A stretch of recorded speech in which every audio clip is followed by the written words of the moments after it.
धन्यवाद आज के दिन के लिए। परमपिता परमेश्वर यहोवा और उसके पुत्र प्रभु यीशु का धन्यवाद। हम एक सीरीज को डिस्कस कर रहे हैं कि भरमाने वालों से सावधान। कुछ चाइनीज और कोरियन टीमें हैं जो प्रभु के वचन को करप्ट और भ्रष्ट कर रही हैं। परमेश्वर के वचन को ये लोग बिगाड़ रहे हैं। आज हम उसी को डिस्कस कर रहे हैं। हमने पार्ट 1 में डिस्कस किया था व्यवस्था या विश्वास। पार्ट 2 में हमने डिस्कस किया था विश्राम दिन कैसा और कौन सा हो। पार्ट 3 में हमने डिस्कस किया था कि परमेश्वर अकेला है, उसे किसी पत्नी की आवश्यकता नहीं। पार्ट 4 में हमने डिस्कस किया था कि रैप्चर, और आज हम डिस्कस कर रहे हैं सेकंड कमिंग ऑफ क्राइस्ट, यीशु का पुनरागमन।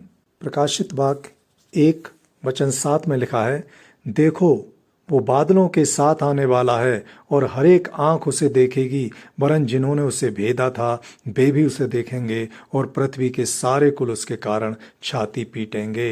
यानी प्रभु का वचन कहता है कि वो बादलों के साथ आएगा, वो बादलों के साथ आएगा, अंतिम तुर ही बजते ही आएगा और सब उसको देखेंगे, सबको वो दिखाई देगा। और जो उसके विरोधी हैं, जो उसको सताव करने वाले हैं, कलीसिया को सताने वाले हैं, प्रभु का वचन कह रहा है कि वो भी उसको देखेंगे और तब वो पछताएंगे, तब अपनी छाती पीटेंगे, तब रोएंगे और तब वो विश्वास करेंगे कि हाँ, यीशु ही सच्चा परमेश्वर है जो अपने लोगों को लेने आ गया है। लेकिन तब उनका कुछ नहीं हो सकता था, क्योंकि पश्चाताप का समय, अंत के दिन बीत चुके होंगे। प्रकाशित वाक्य 22:12 प्रभु का वचन है कि देख, मैं शीघ्र आने वाला हूँ और हर एक के काम के अनुसार बदला देने के लिए प्रतिफल मेरे पास है। मैं अल्फा और ओमेगा, पहला और अंतिम, आदि और अंत हूँ। प्रभु का वचन कहता है कि मैं आने वाला हूँ, शीघ्र आने वाला हूँ और सबके कामों के अनुसार मैं बदला देने वाला हूँ, क्योंकि यीशु न्यायी परमेश्वर है।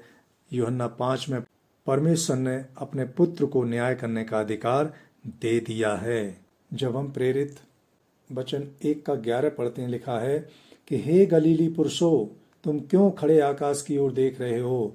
यही यीशु जो तुम्हारे पास से स्वर्ग पर उठा लिया गया है, जिस रीति से तुमने उसे स्वर्ग को जाते हुए देखा है, उसी रीति से वो फिर आएगा। यानी प्रभु का वचन कहता है कि यीशु जा रहा है और यीशु अपने लोगों को अनंत जीवन देने के लिए फिर आएगा।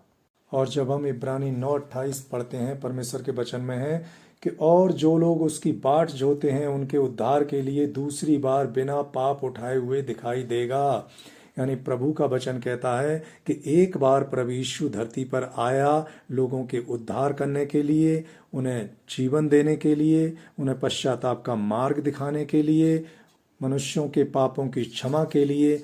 और वचन में लिखा है और दूसरी बार वो बिना पाप उठाए हुए दिखाई देगा। यानी अब जो प्रभु यीशु का आगमन होगा वो पापों को उठाने के लिए नहीं, अब लोगों को उठाने के लिए होगा कि जो उसके पीछे चलते हैं, जो प्रभु के वचनों के अनुसार अपने जीवन को बनाए हुए हैं, उन्हें वो अनंत जीवन दे।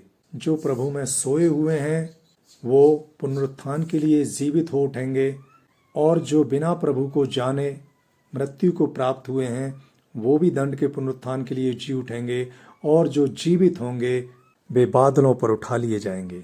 अब हम जानते हैं कि प्रभु का आगमन होगा, तब ये उसके आने से पहले के चिन्ह क्या होंगे, क्या लक्षण होंगे। जब हम एक वचन देखते हैं मरकुस 13:8, परमेश्वर के वचन में लिखा है, क्योंकि मनुष्य मनुष्य पर और राज्य राज्य पर चढ़ाई करेंगे, हर कहीं अकाल और भूकंप होंगे। ये तो पीड़ाओं का आरंभ ही होगा, पर अवश्य है कि पहले सुसमाचार सब लोगों को प्रचार किया जाए। परमेश्वर के आने के लक्षण होंगे कि लोग एक दूसरे से लड़ेंगे, देश दूसरे देश से लड़ेंगे, अकाल पड़ेंगे, भूकंप होंगे, विपत्तियां होंगी, मुसीबत होंगी। लेकिन प्रभु के आने से पहले ये ज़रूरी है कि सुसमाचार सब लोगों तक पहुंच जाए। अंत के दिनों और प्रभु के आगमन के विषय में मत्ती 24:14 परमेश्वर के वचन में है कि और राज्य का यह समाचार सारे जगत में प्रचार किया जाएगा कि सब लोगों पर गवाही हो, तब अंत आ जाएगा। यानी अंत तब आएगा, अंत का मतलब प्रभु का आगमन तब होगा जब राज्य का सुसमाचार, प्रभु यीशु मसीह का सुसमाचार सारे जगत में प्रचार हो जाएगा, सब लोगों तक प्रभु यीशु के सुसमाचार पहुंच जाएगा। इसके अलावा आमोस 3:7 परमेश्वर का वचन है कि प्रभु यहोवा अपने दास भविष्यवक्ताओं पर अपना मर्म प्रकट किए बिना कुछ भी न करेगा। यानी प्रभु का वचन कह रहा है कि लक्षणों के साथ साथ प्रभु अपने लोगों पर, अपने भविष्यवक्ताओं पर, अपने बेटे बेटियों पर, अपने आने से संबंधित परमेश्वर प्रकट करेगा अपने लोगों पर, लक्षणों के द्वारा, दर्शनों के द्वारा, विजन के द्वारा, सपनों के द्वारा प्रभु बताएगा आने वाली घटनाएं। प्रभु दिखाएगा अपने लोगों को आने वाली घटनाओं को। क्या प्रभु के आने के संबंध में कोई भविष्यवाणी की जा सकती है? क्या हम बता सकते हैं वचनों से ढूंढ के या कहीं से भी कि प्रभु किस दिन आएगा? प्रभु का एक वचन है मत्ती 24:36। प्रभु के वचन में है कि उस दिन और उस घड़ी के विषय में कोई नहीं जानता, न स्वर्ग के दूत, न पुत्र, परंतु केवल पिता। यानी प्रभु का वचन कह रहा है कि प्रभु का आगमन किस दिन होगा, परमपिता परमेश्वर यहोवा अपने पुत्र प्रभु यीशु को धरती पर किस दिन भेजेंगे, इसके बारे में कोई नहीं जानता है। न तो स्वर्गदूतों को पता है और न खुद पुत्र को पता है, न खुद प्रभु यीशु को पता है कि पिता धरती पर न्याय करने के लिए मुझे कब भेजेंगे। इसलिए कि जो बात न स्वर्गदूतों पर प्रकट की गई है, न प्रभु यीशु पर प्रकट की गई है, वो बात जो किसी पर प्रकट नहीं की गई, उसके लिए हम कोई भी डेट नहीं निकाल सकते, उसके लिए कोई भविष्यवाणी नहीं कर सकते। प्रभु अपने दर्शनों के द्वारा, प्रभु अपने अनुग्रह के द्वारा बहुत सारी चीज़ों को प्रकट करेगा, लक्षण प्रकट कर सकता है, आने वाली घटनाओं को हमें दिखा सकता है, बता सकता है, लेकिन कोई भी ऐसी डेट नहीं आ सकती कि प्रभु इस दिन आएगा। यदि कोई डेट निकालता है, डेट बताता है प्रभु के आगमन का, तो वो डेट प्रभु के आगमन की परमेश्वर की ओर से नहीं होगी, वचन के अनुसार नहीं होगी।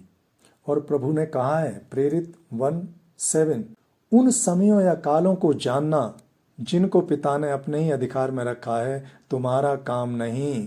प्रभु का वचन कहता है कि प्रभु यीशु का आगमन कब होगा, न्याय का दिन कौन सा होगा, ये जानना तुम्हारा काम नहीं है। हमारे लिए ज़रूरी है कि हम तैयार रहें। क्या हम न्याय के दिन परमेश्वर के राज्य में जाने के योग्य हैं कि नहीं? क्या हमने अपने जीवन को इस योग्य बना लिया है कि जब प्रभु का आगमन होगा तो हम परमेश्वर के राज्य को देखेंगे?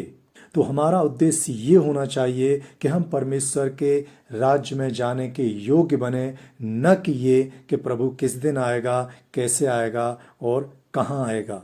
अब दूसरी चीज हम देखते हैं कि प्रभु जब भी आएगा तो ये कैसे आएगा, उसका आगमन किस प्रकार होगा। जब हम एक वचन देखते हैं मत्ती 24:27, प्रभु के वचन में लिखा है, क्योंकि जैसे बिजली पूरब से निकलकर पश्चिम तक चमकती है, वैसे ही मनुष्य के पुत्र का भी आना होगा।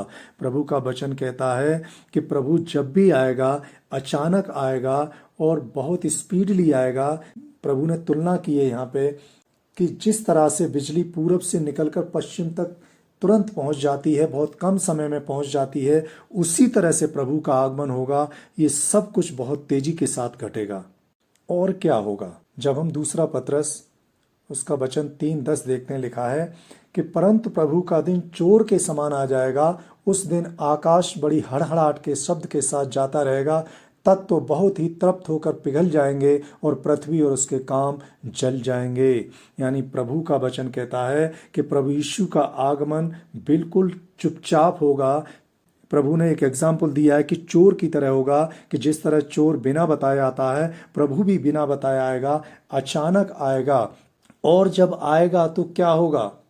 ये आकाश जो हमें दिखाई दे रहा है, ये फिर नष्ट हो जाएगा, और जो कुछ भी पृथ्वी पर तत्व हैं, जो कुछ हमें दिखाई दे रहा है, ये बहुत बहुत ही गर्म होकर पिघल जाएंगे। और प्रभु का वचन कहता है पृथ्वी और उस पर के काम जल जाएंगे। यानी धरती पर कुछ भी बचेगा नहीं। प्रभु के आने के बाद जो कुछ भी है, सब कुछ नष्ट हो जाएगा और न्याय के लिए मनुष्यों को स्वर्ग में उठा लिया जाएगा और वहां मनुष्यों का उनके कामों के अनुसार न्याय किया जाएगा। जब हम मरकुस 23 का वचन 24 देखते हैं, लिखा है कि उन दिनों में उस क्लेश के बाद सूरज अंधेरा हो जाएगा और चांद प्रकाश न देगा और आकाश से तारागण गिरने लगेंगे और आकाश की शक्तियां हिलाई जाएंगी।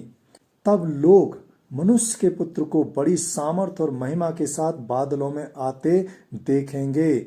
उस समय वो अपने दूतों को भेजकर पृथ्वी के एक छोर से आकाश के दूसरे छोर तक चारों दिशाओं से अपने चुने हुए लोगों को इकट्ठा करेगा। यानी प्रभु का वचन कहता है कि जब प्रभु यीशु आएगा तो उसके आने के बाद सूरज नहीं रहेगा, चांद नहीं रहेगा, तारे नहीं रहेंगे, आकाश की शक्तियां सारी खत्म हो जाएंगी और प्रभु बड़ी महिमा और सामर्थ्य के साथ बादलों पर दिखाई देगा। उस समय अपने दूतों को भेजेगा वो और एक छोर से दूसरे छोर तक अपने लोगों को वो इकट्ठा करेगा और बादलों में हम जाएंगे और जो उस समय सोए होंगे और बिना प्रभु को जाने जो मरे हुए होंगे उन सब को वो लेके जाएगा। उनका दोनों का, धर्मी और दुष्ट दोनों का पुनरुत्थान होगा, दोनों धरती से उठा लिए जाएंगे, पृथ्वी और इसके काम सब नष्ट हो जाएंगे और हम सब न्याय के लिए परमेश्वर के सम्मुख उपस्थित किए जाएंगे। रिसरेक्शन के बारे में और ज्यादा क्लियर करता है प्रभु का वचन। पहला थिस्सलुनीकियों 4:16 प्रभु के वचन में लिखा है, क्योंकि प्रभु आप ही स्वर्ग से उतरेगा, उस समय ललकार और प्रधान दूत का शब्द सुनाई देगा और परमेश्वर की तुरही फूंकी जाएगी और जो मसीह में मरे हैं वे पहले जी उठेंगे। तब हम जो जीवित और बचे रहेंगे उनके साथ बादलों पर उठा लिए जाएंगे कि हवा में प्रभु से मिलें और इस रीति से हम सदा प्रभु के साथ रहेंगे। यानी प्रभु का वचन कहता है कि जो मसीह में मरे हैं, प्रभु यीशु मसीह में जिन्होंने अपने जीवन को पूरा करके सोए हुए हैं, वो उठा लिए जाएंगे बादलों पर प्रभु के साथ, वो बादलों पर परमेश्वर से मिलेंगे। जो प्रभु में सोए हैं वे जी उठेंगे और जो उस समय जीवित और बचे हुए रहेंगे वे बादलों पर परमेश्वर के साथ हवा में उठा लिए जाएंगे और हमेशा परमेश्वर के साथ रहेंगे। इसीलिए प्रभु कहता है मत्ती 24:4 में प्रभु के वचन में है कि सावधान रहो, कोई तुम्हें न भरमाने पाए, क्योंकि बहुत से ऐसे होंगे जो मेरे नाम से आकर कहेंगे मैं मसीह हूं और बहुतों को भरमाएंगे। यानी प्रभु का वचन कह रहा है कि बहुत से लोग भरमाने वाले आएंगे, खुद यीशु मसीह बनने का नाटक करेंगे, खुद कहेंगे कि मैं यीशु हूं। कुछ लोग कहेंगे कि मसीह वहां पर है, वहां पर पैदा हुआ है, वहां पे प्रकट हुआ है।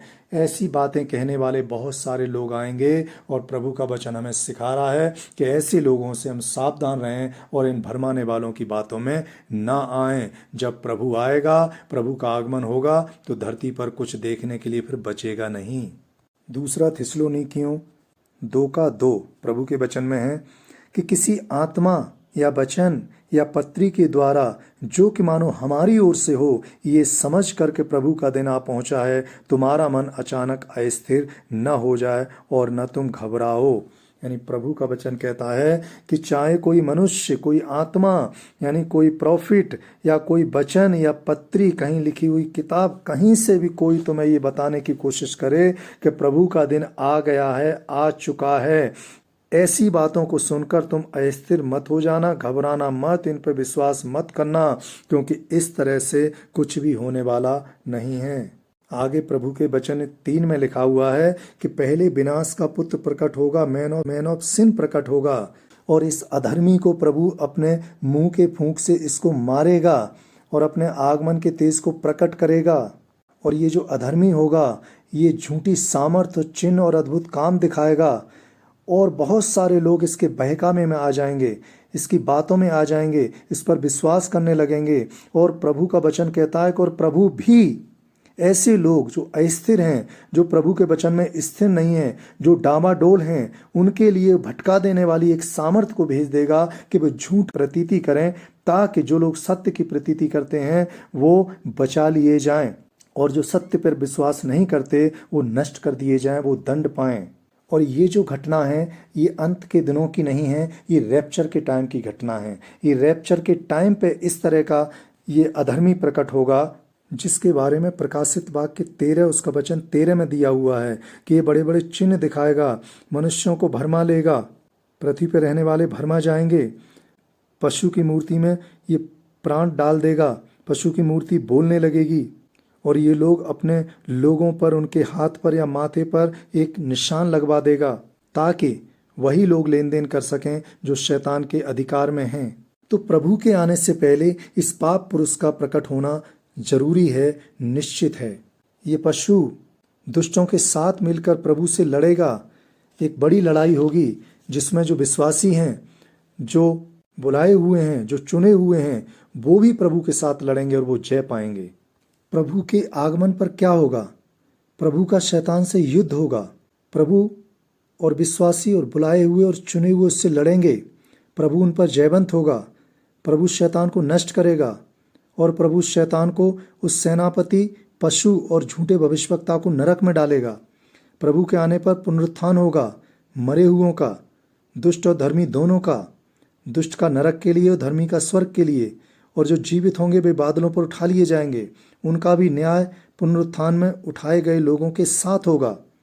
अब पृथ्वी, सूरज, चांद, तारे नष्ट हो जाएंगे। नया आकाश, नई पृथ्वी होगी, जहां न आंसू होंगे, न मृत्यु होगी, न शोक होगा, न विलाप होगा, न पीड़ा होगी। नए यरूशलेम की नींवें बहुमूल्य पत्थरों की होंगी, उसके फाटक मोतियों के होंगे और उसकी सड़कें शुद्ध सोने की होंगी। इस प्रकार हम प्रभु को देखेंगे और प्रभु से मिलेंगे और स्वर्ग में परमेश्वर के साथ अनंत जीवन तक रहेंगे। इसलिए प्रभु कहता है, दूसरा पतरस 3:17, इसलिए हे प्रियो, तुम लोग पहले ही से इन बातों को जानकर चौकस रहो, ताकि अधर्मियों के भ्रम में फंसकर अपनी स्थिरता को कहीं हाथ से खो न दो। प्रभु कहता है कि इसीलिए मैं तुम्हें अवेयर कर रहा हूँ, मैं तुम्हें चेता रहा हूँ, मैं तुम्हें चौकस कर रहा हूँ कि बहुत सारे भरमाने वाले, भटकाने वाले आएंगे, लेकिन तुम्हारा विश्वास मनुष्यों की बातों पर नहीं, परमेश्वर की सामर्थ पर, परमेश्वर के वचन पर हो। जैसा प्रभु का वचन कहता है उस तरह से प्रभु का आगमन होगा, न कि किसी के बताने से, न किसी के भरमाने से। प्रभु का धन्यवाद। आमीन।